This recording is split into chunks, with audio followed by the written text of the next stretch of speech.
Comme le reste du monde, je ne voulais pas mourir de Covid. Mais j'étais le genre de personne qui pourrait mourir. J'étais âgé, fin de soixantaine, hypertendu et du sexe masculin. Donc j'ai réunisé tous les facteurs de risque. C'était en février 2020 et je me trouvais à Bergame, en Italie, qui allait devenir l'épicentre européen de la pandémie. Au cours de la 3e semaine de 7 mois, le virus s'est déplacé furtivement dans les petits villages de Lombardie, prêt à bondir sur Bergame, là où j'étais. Le journal local, à ce moment-là, ne consacrait que 2 pages par jour en nécrologie. Cela allait bientôt changer. Souvenez-vous de peu de connaissances que nous avions à l'époque. Nous savions que le virus était venu de Chine. Nous savions que dans certains hôpitaux de Wuhan, 1 personne sur 5 ayant contracté le virus était morte. Et elle mourrait rapidement, noyée dans leur propre sécrétion pulmonaire, souvent dangereux d'eux.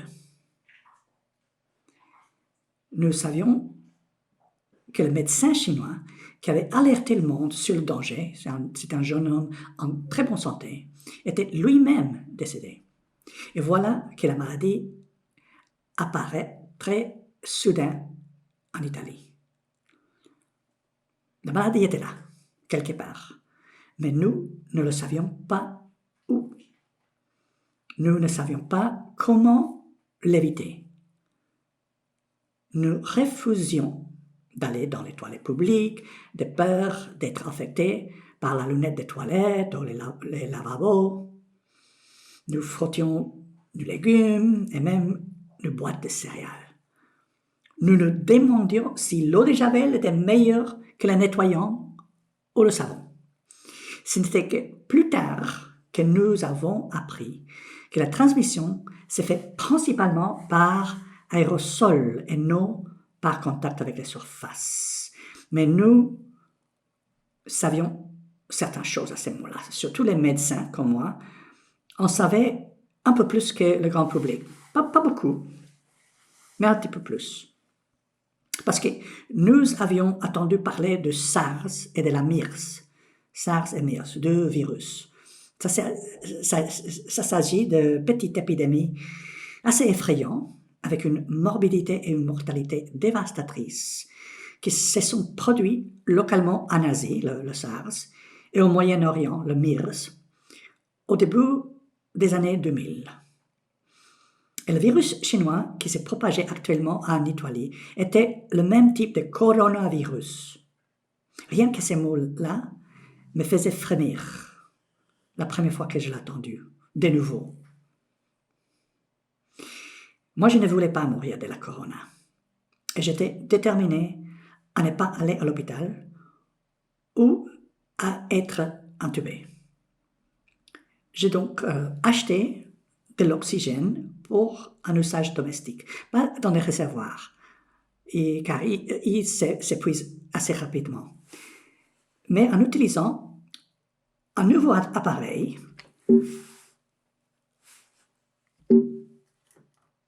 qui extrait l'oxygène de l'air. Ça s'appelle les concentrateurs d'oxygène. Ça concentre l'oxygène en autre mot. Ils sont vendus aux États-Unis à partir d'environ $400 américains. Et ils fournissaient indéfinitivement un flux d'oxygène puisé et purifié dans l'air ambiant. J'ai commandé un de ces concentrateurs de la Californie, ainsi que des tuyaux, un canal nasal, un oxymètre de pouls, L'oxymètre de pouls, c'est un appareil, sûrement vous l'avez vu dans les hôpitaux, qui l'emporte au bout de doigt et qui mesure la concentration d'oxygène dans le sang. Il vous donne le premier signal que le Covid est en train de passer au stade bénin, au stade qui peut vous tuer, lorsque la saturation en oxygène tombe en dessous de 80%. Donc j'ai acheté ça. J'ai acheté également plein de médicaments que nous savions essentiels à l'époque. Un anticoagulant oral pour fluidifier le sang et prévenir la formation de caillots et de microcaillots que Covid provoquait. C'était l'un des principaux moyens de mortalité de virus. Un glucocorticoïde qui s'appelle prednisone, sûrement vous l'avez entendu aussi. Ça s'agit comme la cortisone, comme l'hydrocortisone. Ça sert pour prévenir la réaction immunitaire exagérée qui remplit les poumons de cellules inflammatoires et qui coupe aussi l'échange d'oxygène. Et enfin, j'ai acheté du paracétamol pour soulager les symptômes de la douleur et les maux de tête. C'est tout ce que nous savions être efficace à l'époque. Et ironiquement, cela reste largement ce que nous savons être efficace aujourd'hui. J'avais maintenant, avec tout ça, tout ce que je pouvais recevoir dans un hôpital. J'avais travaillé toute ma vie dans des hôpitaux, mais maintenant, je n'en voulais plus. Je voulais simplement ce que tout patient mourant à l'hôpital veut. Être chez lui, avoir le luxe de s'éteindre dans son propre lit. Je ne voulais pas être réveillé au milieu de la nuit par quelqu'un qui prend ma température, être surinfecté par un de ces germes nosocomiaux, ou voir toute cette agitation que vous connaissez très bien dans les hôpitaux, tout autour de moi, alors que j'avais besoin de me focaliser sur le fait de mourir dans la dignité, d'accomplir ma dernière grande tâche dans la vie avec une sérénité concentrée. De plus, je suis veuf et je ne voulais pas faire porter le fardeau aux autres. J'ai donc mis de l'ordre dans tous mes papiers. Je les ai rangés dans un étui en cuir. Donc j'ai pris l'acte des propriétés de ma maison, la liste de tous mes biens mobiliers, le numéro de mes comptes bancaires, tout. J'ai veillé à ce que mon testament soit mis à jour et rédigé en 3 langues, anglais, espagnol et français, parce que mes enfants devront déposer des documents en Belgique, en Espagne et aux États-Unis, les 3 pays là où je suis résident. J'ai laissé des instructions détaillées à mes enfants, étape par étape. D'abord, comment savoir si j'étais vraiment mort ou non? Si oui, quel médecin appeler pour certifier mon décès? Quelle entreprise de pompes funèbres appeler dans ce cas-là? Et comment je voulais la cérémonie?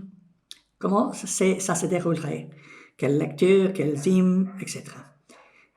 Et j'ai aussi leur laissé le numéro de mon comptable, mon avocat et mon banquier. Tout ça, j'expliquais très calmement à mes enfants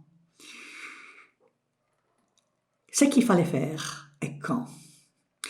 Je les ai aussi appris la machine à oxygène. Je les ai montré comment ça fonctionnait, comment l'allumer, comment l'éteindre, comment mettre en place une canule nasale, au cas où eux aussi avoir besoin de l'utiliser.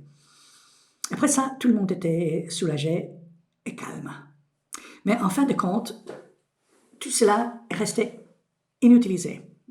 L'oxygène, les médicaments, les papiers, etc., etc. J'ai toujours la machine, j'ai toujours les stocks de médicaments, toujours dans leur boîte. Et la mallette qui contient tous les documents est toujours près de mon lit. En fait, j'ai contracté 3 fois le Covid, mais seulement après avoir été vacciné. À chaque fois, l'infection a eu une évolution légère à modérée, qui n'a pas nécessité toutes ces mesures de sauvetage. Ce qui m'amène à parler de quarantaine et de vaccins. Évidemment, nous vivons à une époque de méfiance. Tout le monde se méfie l'un de l'autre. Autrefois, seuls les névrosés croyaient aux conspirations et seule la frange lunatique croyait aux conspirations mondiales. Aujourd'hui, c'est devenu le courant dominant. Aujourd'hui, vous êtes considéré comme naïf et mal visé si vous faites confiance aux institutions ou si vous croyez que la majorité des gens veulent réellement améliorer le monde et aider leurs voisins au lieu de les arnaquer. Même mes amis, mes propres amis, mes amis les plus humains, disent textuellement « Je crois aux individus, mais pas aux institutions ». Mais quelles sont les institutions si n'est qu'un groupe des individus qui travaillent ensemble pour une cause commune? Mais évidemment, on ne croit pas aux institutions. Quoi qu'il en soit, lorsque l'histoire de Covid sera écrite dans 50 ou 100 ans, j'ai prédit que l'utilisation de la quarantaine et des vaccins sera considérée comme des mesures héroïques essentielles qui ont permis d'éviter un désastre. Quel désastre, vous me demandez? Dans les premiers temps, dans les premiers jours, juste après la dévastation de Wuhan, puis de la Lombardie et de l'Espagne, nous savions une seule chose avec certitude, avec une certitude assez terrifiante. Nous connaissions le taux de mortalité de ce virus. En d'autres termes, combien de personnes infectées par Covid meurent réellement? Vers le fin mars, début avril 2020, nous connaissions déjà ce chiffre. Il nous a été communiqué par Wuhan et aussi par la Lombardie. Il était de 2%. 2%. Qu'est-ce que ça veut dire? 2 personnes sur 100 atteintes de Covid sont mortes avant les vaccins et la quarantaine. Alors, ça c'est moins que le virus SARS qu'on avait vu en Asie quelques années avant, et moins que MERS en Moyen-Orient, et moins que la grippe espagnole de 1918 à 1919. Mais c'est encore un chiffre assez stupéfiant si l'on considère la population mondiale, qui est près de 8 milliards d'habitants.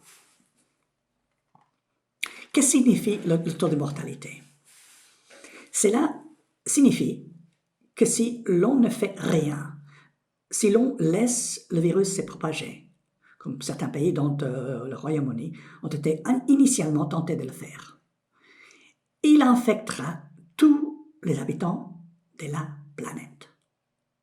Puisque personne n'était immunisé et que le virus est hautement transmissible. Toutes les 8 milliards d'habitants de la planète et que 2% des personnes infectées mourront. Alors, faisons donc le calcul. Qu'est-ce que c'est 2% de 8 milliards? 2% de 8 milliards. 8 milliards multipliés par 0,02. C'est 160 millions. 160 millions. Disons-le autrement, si nous avions laissé faire Covid sans prendre les mesures de distanciation sociale, des masquages, des mises en quarantaine et des développements à vitesse grand V de la vaccination, puis de la piqûre, puis de la rappel, 160 millions de personnes seraient mortes. 160 millions.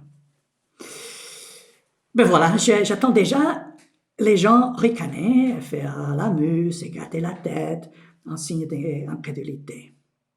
Encore une fois, nous vivons à une époque de méfiance. Je suis médecin, homme blanc, hétérosexuel, donc je suis justement le genre de personne à qui l'on ne devrait jamais faire confiance, bien sûr. Mais nous vivons aussi à l'ère de l'ignorance.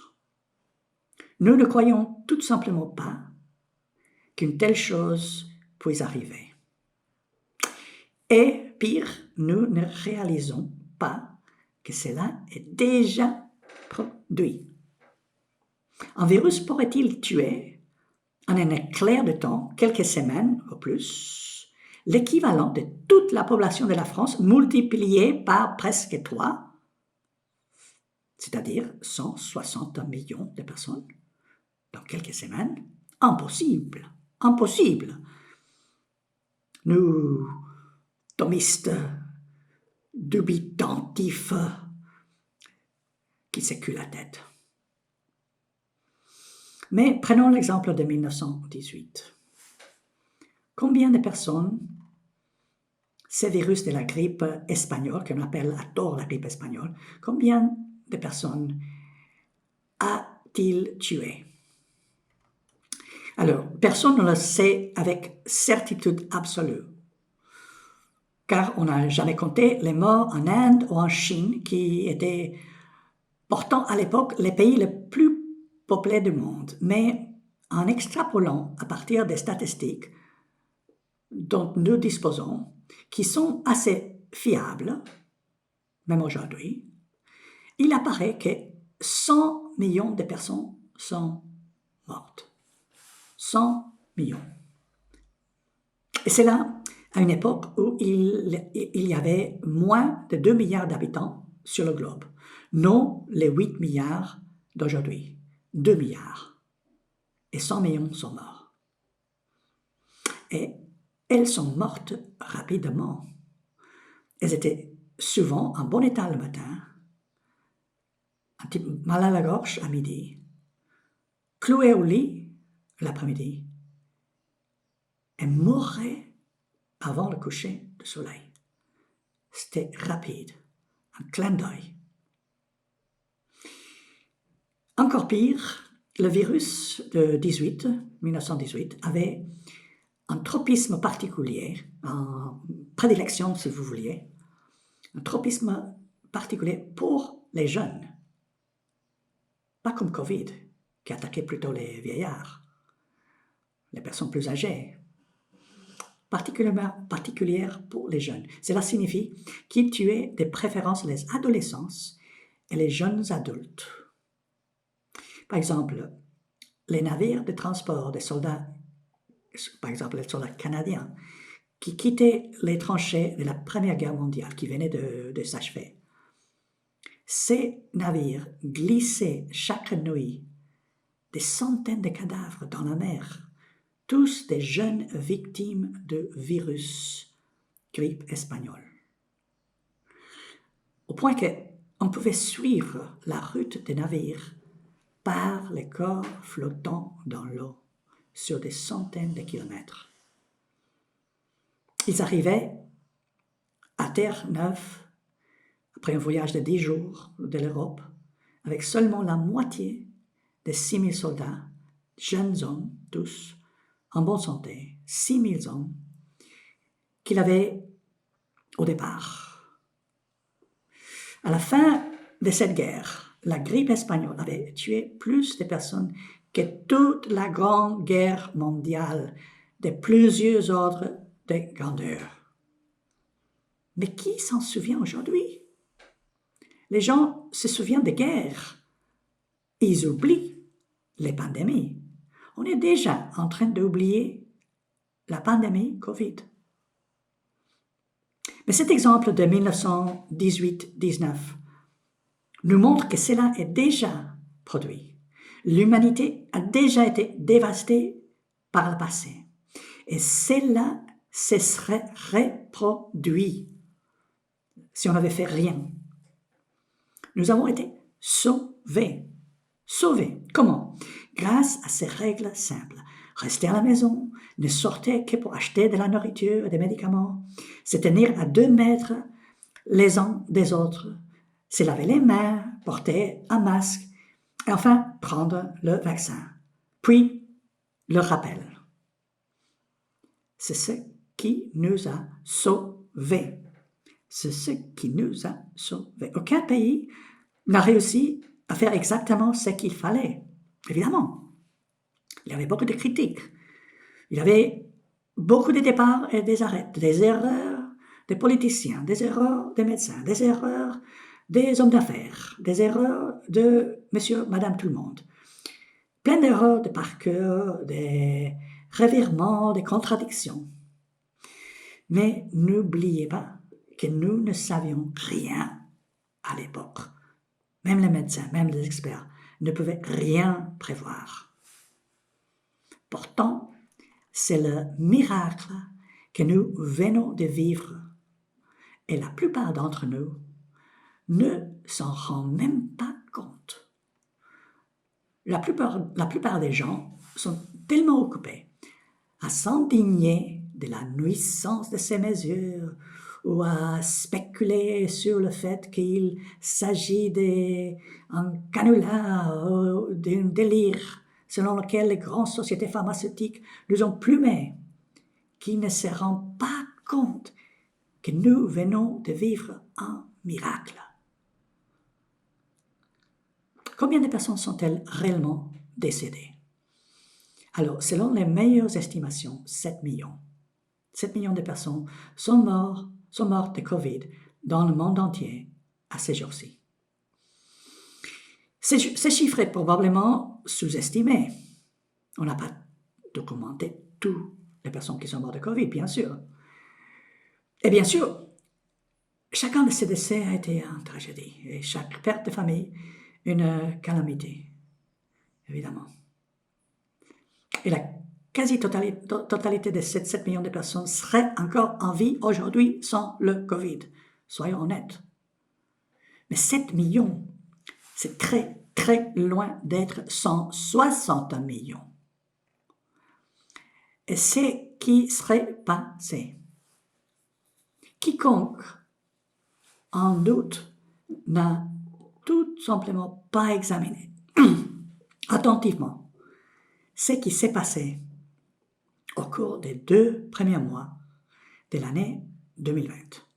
Dans le centre de la Chine, dans les hôpitaux, les salles d'urgence, les services de soins intensifs de tous les hôpitaux de Wuhan. Ceux qui, en doute, n'ont pas été, comme moi, à Bergame, en Italie, en mars et avril 2020, et ont vu les avis de décès passer d'une moyenne de 2 pages par jour dans les journaux locaux à 60 pages. Une multiplication par 30 en une semaine. 30 en une semaine. La faute de la mort s'est abattue sur toute une génération d'Italiennes. Et la plupart de mon âge, en clin d'œil. Et cela aurait dû se produire dans le monde entier. Et cela ne s'est pas produit. C'était un miracle médical moderne. Ceux d'entre nous qui font partie du corps médical ne font que secouer la tête devant les gens intelligents, raisonnables et bien informés qui nient l'efficacité des vaccins, qui refusent de se faire vacciner contre le COVID en prétendant que leur propre système immunitaire est suffisamment fort pour combattre le virus, ou qu'ils ne font pas confiance au procès de développement des vaccins ou de leurs concepteurs. Des parents qui ne songeraient jamais de ne pas vacciner leur propre enfant contre toutes les maladies infantiles disent des choses à propos du vaccin COVID. Ils disent qu'il a été développé trop rapidement, qu'il n'a pas été testé de manière adéquate et qu'il ne s'agit qu'une escroquerie financière. Moi, je ne les dénigre pas. Dans l'ensemble, ce sont des gens intelligents. Paradoxalement, ce sont les mêmes qui croient que les autres conduiront du bon côté de la route, que la nourriture qu'ils achètent au supermarché est saine, que les billets qu'ils portent dans leur portefeuille seront acceptés comme monnaie d'échange valable. Autant d'éléments de confiance, autant de ciments essentiels à la cohésion de notre civilisation. La confiance. La confiance. Ce sont les mêmes personnes qui croient qu'une piqûre de COVID pourrait leur faire du mal, qui affirment que les études cliniques portant sur 400 000 sujets, chez lesquels aucune augmentation des effets secondaires imprévus n'a été constatée après la vaccination, que ces études massives ne sont pas fiables et qui se demandent même si quelqu'un n'a pas méchamment glissé une puce dans les flacons de vaccin. Nous, les médecins, en avons discuté. Et moi, j'ai discuté avec tant de médecins. Nous nous sommes demandé ce qui s'est passé pour que nous en arrivions à un état d'esprit aussi confus, contradictoire, contre-productif. Un collègue médecin m'a demandé si nous pouvions ramener les gens pendant une semaine à l'époque victorienne et les laisser voir tous les enfants qui mouraient avant le 5e anniversaire, des maladies qu'on ne connaît pas aujourd'hui, qui ont été guéris par les vaccins, comme la rougeole, comme la rubiole, comme la variole. Si cela changerait la façon dont il aperçoit les vaccins. Un autre me disait, si nous expliquions aux gens de la nature des virus, comment ils apparaissent, ils mutent, ils détournent nos cellules, ils insèrent leur propre gène dans notre ADN, est-ce que les gens croiraient? Ou si nous expliquions comment fonctionnent les plateformes vaccinales, les plateformes à ARN et ADN, cet véhicule merveilleux et aussi complexe que la fusée Saturne.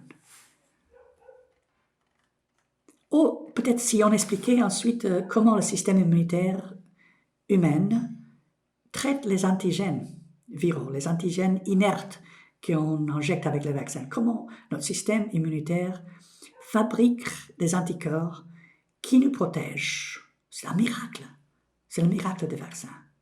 C'est l'outil médical le plus efficace jamais inventé. Est-ce que les gens changeraient-ils enfin d'avis?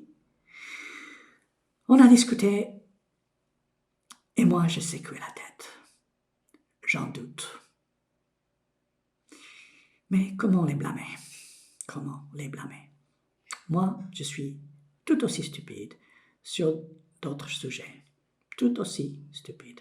Tout aussi aveugle. Nous sommes une race aveugle. Nous sommes une race idiote. Et la cécité est réconfortante quand tout le monde est aveugle. Et l'aveuglement volontaire est une bombe qu'on a vraiment trop peur de voir.